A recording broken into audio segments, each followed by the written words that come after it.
E aí, pessoal, tudo bom? Vamos dar início ao nosso estudo da Lei 9296 de 96, que fala sobre interceptação telefônica, um tema extremamente árduo, cobrado nas provas de concursos e no dia a dia, caso prático, então nem se fala. Requer conhecimento, né, das partes, lembrando sempre que o Ministério Público, o delegado de polícia, sempre ficam numa posição mais confortável, né? Recai sobre a defesa, sempre um trabalho mais árduo, porque vai ter que buscar ali fazer um estudo para saber se tudo que foi interceptado, se é válido, se não é válido, enfim, é um tema muito legal de ser estudado, é necessário conhecimento, e a gente parte da ideia de que tem uma previsão constitucional, tem uma previsão infraconstitucional, até por determinação da própria Constituição Federal. A previsão infraconstitucional é a Lei 9296 de 96. Vale a pena, a gente vai ler ela, vai estudar toda essa lei, mas vale a pena já vocês começarem a se ambientar com ela. E vou ler o artigo 5º, inciso 12º da Constituição Federal, que trata especificamente dessa questão aqui, tá? Fala lá o artigo 5º, inciso 12. É inviolável o sigilo da correspondência e das comunicações telegráficas, de dados e das comunicações telefônicas, salvo, no último caso, por ordem judicial, nas hipóteses e na forma que a lei estabelecer para fins de investigação criminal ou instrução processual penal. Bom, numa primeira leitura, né, parece que quando nós falamos salvo no último caso, somente as comunicações, somente as interceptações poderiam ser utilizadas, interceptações telefônicas poderiam ser utilizadas, né? E as comunicações telefônicas não.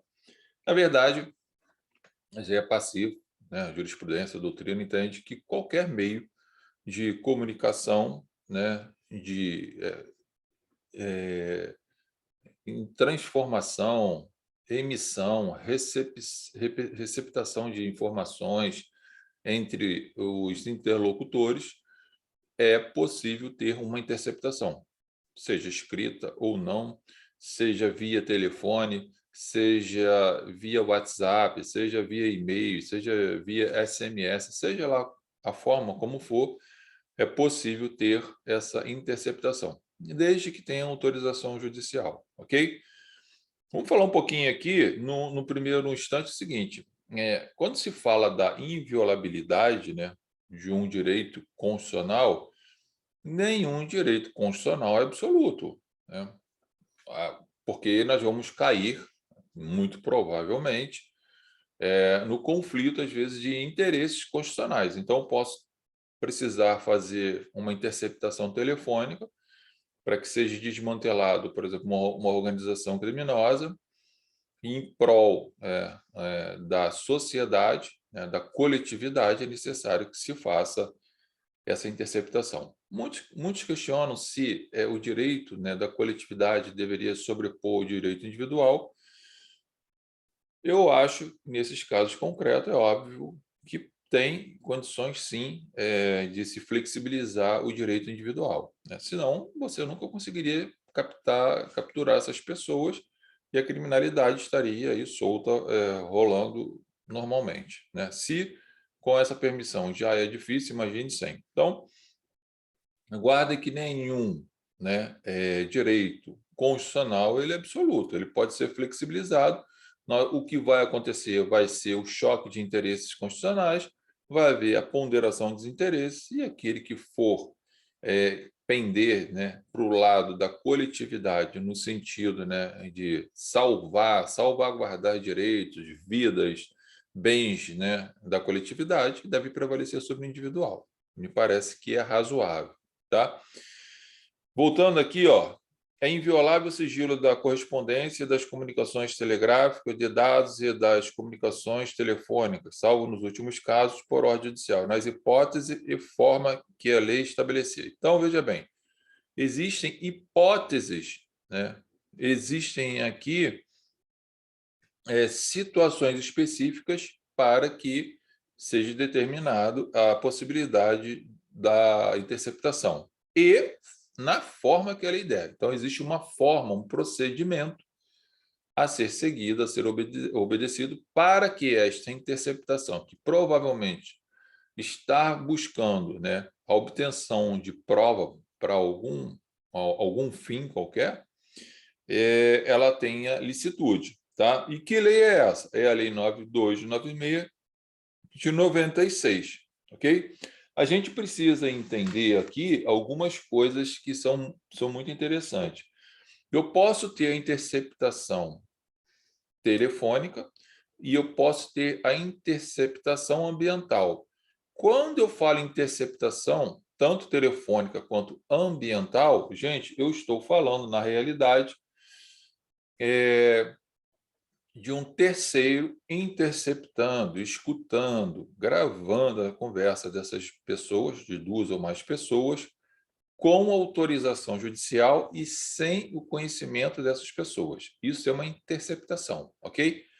A e B estão conversando, um no Rio, outro em São Paulo, 3, 4, 5, outro em Belo Horizonte, seja lá for, estão conversando. Tem uma interceptação telefônica, um terceiro interceptando, gravando essas informações, essa conversa, através de ordem judicial, sem que nenhum deles saibam, ok? Agora, eu posso ter uma... Obviamente, gente, voltando aqui, nesse contexto que eu estou falando, eles estão utilizando a tecnologia, né, via telefone. Então, um aparelho, linha telefônica, estão lá conversando. Né? Então, nós temos aqui o apoio, né, de um aparelho para que eles possam estar se comunicando. É óbvio, né, que eu posso ter também uma interceptação ambiental, ou seja, 2, 3, 4, 5 pessoas estão no mesmo ambiente, tá? E existe ali uma interceptação da conversa deles dentro daquele ambiente, sem que eles saibam, e também por um terceiro. Então, a interceptação, nesse caso, repare que não tem, né, a utilização de qualquer aparelho, né, de informática, qualquer aparelho de comunicação entre eles. Eles estão no ambiente, pode ser público ou pode ser privado, a gente depois vai discutir essas questões, mas fica no primeiro momento com a ideia do ambiente fechado, estão lá numa sala de reunião deles, lá no apartamento de um deles, conversando, e ali foi colocado um gravador, num ponto X, foi colocado uma filmadora para gravar, para filmar eles, a conversa deles ali. Interceptação, sem que nenhum deles tenha um conhecimento. Tá? É possível? É. A questão desse terceiro, obviamente, tem que ter a autorização judicial, tá ok? Eu também posso ter a escuta telefônica ou a escuta ambiental, ok? A diferença da escuta telefônica ou da escuta ambiental para interceptação é a seguinte: existe também um terceiro que está interceptando essa conversa, seja via telefone, ou seja, tete a tete, cara a cara entre as pessoas, porém, pelo menos um desses interlocutores tem conhecimento de que essa interceptação está ocorrendo, ok? Então, a diferença aqui, né, da escuta telefônica para a interceptação é que um dos interlocutores tem ciência que um terceiro está captando, gravando, interceptando a conversa deles ali. Gente, se for via telefone, eles vão ter que estar conversando através de um aparelho, ok? Seja fixo ou celular. Se for em ambiente, eles podem estar numa sala, numa reunião deles lá, e estando ocorrendo a escuta telefônica, sendo que, nesse caso, um desses interlocutores tem que ter o conhecimento disso, ok? E nós podemos ter a gravação clandestina, tá? Que pode ser telefônica ou ambiental, onde um dos interlocutores está gravando a conversa sem que o outro saiba. Não tem um terceiro. É um dos interlocutores. A e B estão conversando, A está gravando essa conversa, ok? Então, essa conversa nós chamamos de gravação clandestina. Repara que B não sabe que está sendo gravado, está sendo monitorado, está sendo ali, está sendo recolhidas as informações daquela conversa gravada para algum fim que depois nós vamos verificar a validade disso. Isso gera muita discussão, mas é possível que isso aconteça. Então, é importante você começar a identificar as possibilidades, né, dessa interceptação, da forma como essa interceptação pode ocorrer, se ela é via telefone ou se ela é ambiental. No primeiro momento, o que mais interessa para você é, né, saber que tem que ter um terceiro sem conhecimento daquelas pessoas que está ocorrendo a interceptação. Isso você tem que saber, tá? Depois a gente vai discutir todas essas questões da validade, tá? Da autorização e por aí vai. Vai fixando esses conceitos, essas possibilidades que facilita na hora de você for entender. Quando nós falamos na escuta telefônica, também pouco importa se é via telefone ou se é tete a tete, cara a cara, porém, um terceiro está fazendo essa escuta com o conhecimento de um dos interlocutores, tá? E a gravação clandestina não tem um terceiro, pode ser via telefone ou pode ser dentro do próprio ambiente, sendo que um dos interlocutores está gravando sem que o outro saiba, ok? Bom, então o artigo 5º, inciso 12 da Constituição Federal, traz para a gente aqui e deixa muito claro que existe uma lei que vai regulamentar tudo isso. Essa lei é 9296, de 96, e ele ainda fala aqui, ó, que o artigo 5º, inciso 12, ainda fala que deverá observar as hipóteses que será permitida e deverá ter uma forma. Então, lá no artigo 1º da Lei 9296, fala assim, ó, a interceptação de comunicação telefônica de qualquer natureza para prova em investigação criminal e em instrução processual penal observará o disposto nesta lei e dependerá de ordem do juiz competente da ação principal sob segredo de justiça. Parágrafo único. O disposto nesta lei aplica-se à interceptação do fluxo de comunicação em sistemas de informática e telemática. WhatsApp, SMS, fax, que mais?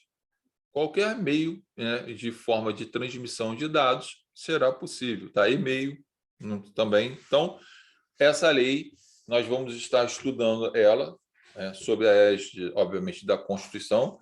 Nós vamos observar nas questões públicas, em locais públicos e privados, quando é possível, quando é legal, quando não é legal. E aí, uma interceptação telefônica em que o réu utiliza sem autorização judicial para ele, né, provar a sua inocência, será que isso deve ser considerado válido, lícito, ilícito? Pode ser utilizado como meio de prova e, portanto, valorado para absolvê-lo? Ou se já tivesse condenado para usar numa revisão criminal? Veja que nesse exemplo eu passo agora a ter, e a gente vai discutir isso, só estou antecipando, né, só colocando aqui um gosto nessa história. Veja que eu passo a ter um conflito aqui, né, gente? Que eu tenho um direito constitucional, ok?